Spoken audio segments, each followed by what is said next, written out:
So let's have a look at the pattern together. Like I said, you can download it in the link below this video in the description. And we're just going to start by looking at the chart first, okay?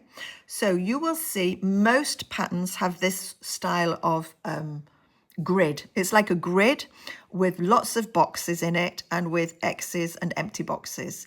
Now each box is one stitch. Each box is one stitch, and that's why it's a really good idea to have with you some of these markers or anything that you use to mark and count, especially if you're doing a really large project and you want to mark your foundation chain as you're going along. I recommend using stitch markers because, you know, the phone rings and you've got to get up and suddenly you haven't counted where you're at and you're starting at the beginning. So this is a chart of mine, but you will see that most charts like this have a grid formation, or they're made in Excel, and the first column usually refers to the color change. So A for the light color, B for the dark color, A for the light color, B for the dark color, but you can swap that round if you want. Let's say you want this, which is in color A, my light color. Let's say you want this to be the ombre. If you're using an ombre yarn and you want the color change to come through, you can use this as your sort of darker color, and there you can have your lighter color as the pattern. Just so long as you are changing two yarns with a significant contrast, otherwise the pattern won't really show or be defined. So like I said, each box is one stitch. So we've got boxes that are empty and boxes that have got X's in them. Now the box that is empty is a back loop single crochet, and the box with an X in it is a front loop double crochet 2 rows below. So when I first looked at charts like this, I just couldn't understand why, let's say row 8, which we know is going to be worked in the dark color B, in this instance, red. Here's my V, which is my border stitch. And then the pattern starts from the yellow line. This is the pattern repeat. And I couldn't understand why in the same row, I've got the light color and the dark color. And it's simply because on the row above, I'm going to come down and cover that red color that I've done in the back loop single crochet. You're not going to see that color that I did on row 8. I've done a back loop single crochet here in red, but on the next row I'm going to come down and loop into the 2 rows below, so I'm going to hide that color there. And then I figured it out that it doesn't matter what color you're looking at in the actual row, you're just going to work. If it's empty, it's a back loop single crochet, and if it's got an X in it, you're going to do the if it's got an X in it, you're going to come down 2 rows below and do the front loop double crochet 2 rows below. I hope that makes sense. That's how the charts work. Now, obviously, the second column is your border stitch. So a lot of the patterns that you will see will have a B perhaps in them for the border stitch, or a BST for border stitch, or another symbol for the border stitch. My symbol for the border stitch is just this V, because all of my border stitches have a little V shape.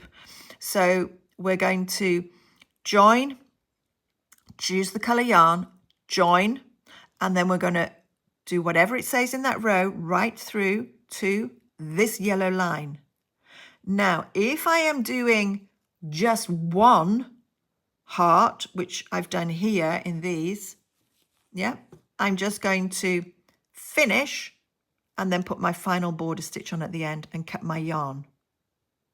However, let's say I want to do a baby blanket pattern with 5 hearts going across and 5 hearts upwards. What I'm going to do is calculate from the repeat. That's why the golden yellow line is there, because that is the repeat. I'm going to come up to this line and then I'm going to go back to the line and just repeat.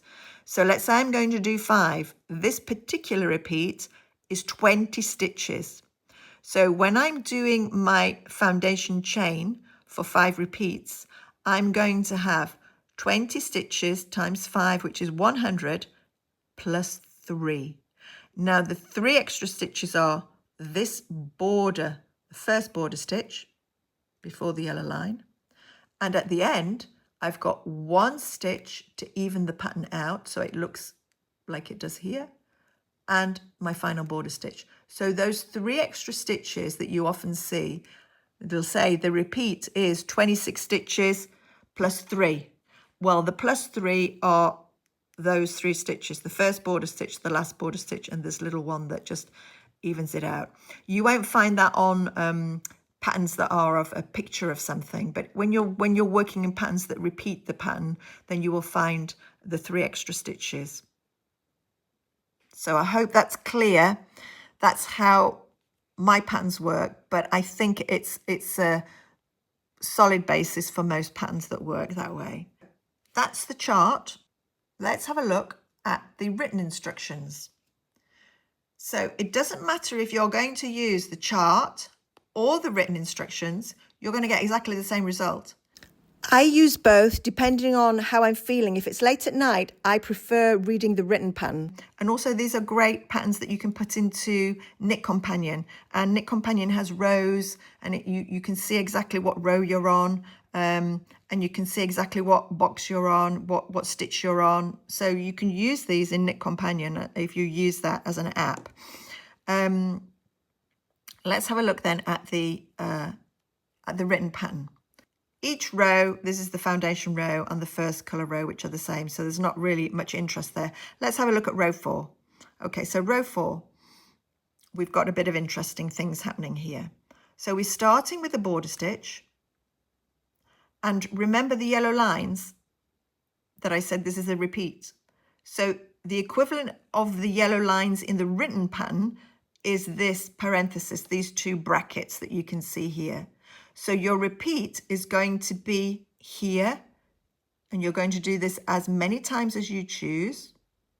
And then you're going to finish with 1 single crochet and the border stitch. So you can see those 3 extra stitches that we talked about are here, 1, 2, 3. And the repeat here is 20 stitches. And you know that because if you add it up, it's 17, 18, 19, 20. So I know that that is a correct pattern. It is correct anyway because I've done it. So this is how the written pattern works, and you can just read the written pattern like this, okay, and get the same results. So I hope that was clear, and you just follow it. Like I said, you just follow it. It changes color until you get to the end, and you've got your heart. Either this way or this way, exactly the same result. Okay, thank you.